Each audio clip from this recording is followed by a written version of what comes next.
অনেক দিন পর হঠাৎ সিদ্ধান্তে গত সেপ্টেম্বর শেষের দিকে আমি আমার হাজব্যান্ডের কর্মক্ষেত্র চট্টগ্রামে চলে আসি। আমার সেই প্রিয় ট্রেন তুর্না নিশিথায়।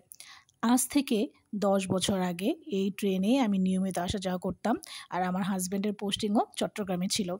তো ১০ বছর পর পুরনো জায়গায় নতুন করে এসেছি, ভীষণ ভালো লাগা কাজ করছে।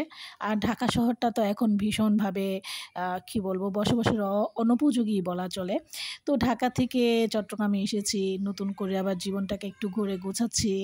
আর এখানকার যেহেতু আমাদের পার্মানেন্ট কোনো বাসা নেই, এখানে হচ্ছে ওরা গেস্ট হাউস লাইফ। তো এই হচ্ছে আমাদের ছোট্ট একটা বাসা, মানে এটাকেই ওরা গেস্ট হাউস বলে, যেখানে হচ্ছে ব্যাচেলর কোয়ার্টারের মতো। তো আমার বাসার আশেপাশে প্রচুর গাছ, এই গাছ দেখতে ভীষণ ভালো লাগছে।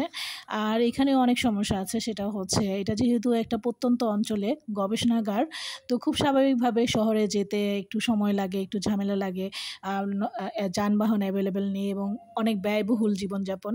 আর রান্নাবান্নার সিস্টেম হচ্ছে এখানে বাবুর্চি ভাইয়ার খাবার খেতে হবে, ওনার হচ্ছে কলা গাছ বা লতি এরকম কিছুটা রান্না করেছে। আর এটা হচ্ছে রুই মাছের ভুনা ছিল, তারপরে চিচিঙ্গা আলু দিয়ে একটা তরকারি। এটা কোনো একদিন লাঞ্চের সময় আমি ভিডিও করে রেখেছিলাম। এই হচ্ছে খাবারের সিস্টেম। তো এখানকার লাইফস্টাইলটাই তো আমি আপনাদের সঙ্গে শেয়ার করব, যে জীবন কত রকমের হতে পারে, তাই না? তারপর হচ্ছে আমার বাসার সামনে এই যে বারান্দা থেকে আমি চা খাচ্ছিলাম, একটা ছবি শেয়ার করেছি সবার সঙ্গে। এই হচ্ছে ডাব আমার হাজব্যান্ডের অফিসের সামনেই সেল করে, এগুলো লোকাল গাছ থেকে ওরা সংগ্রহ করে। আমরা গত বৃহস্পতিবার ঢাকায় চলে গিয়েছিলাম, আবার গতকাল শনিবার ১১ই অক্টোবর ২০২৫ ঢাকা থেকে চট্টগ্রাম চলে আসি। আমরা এসেছি বাসে, সৌদিয়া কোম্পানির মার্সিডিজ বেঞ্জে।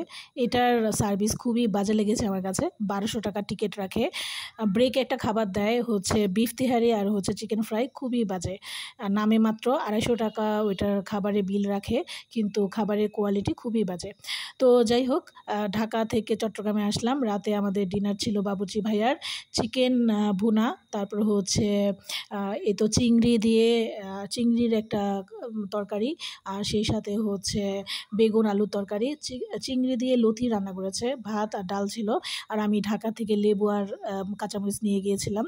তো এই হচ্ছে আমার হাজব্যান্ড অফিসে যাচ্ছে, এটা হচ্ছে আবাসিক এরিয়া থেকে ল্যাবরেটরি এরিয়া, মানে অফিস এরিয়াতে যাওয়ার একটা পথ, কেপিআই এরিয়া বলে। দুই পাশে গভীর অরণ্য, অবারিত সবুজ। আমি একটু বাইরে যাচ্ছিলাম আমার নিজের প্রয়োজনে। তো অবারিত সবুজ, এই সবুজের মাঝখানে একটা অন্যরকম জীবন আমি যাপন করছি। তো এই ছিল আমার আজকের ব্লগ। Thanks for watching.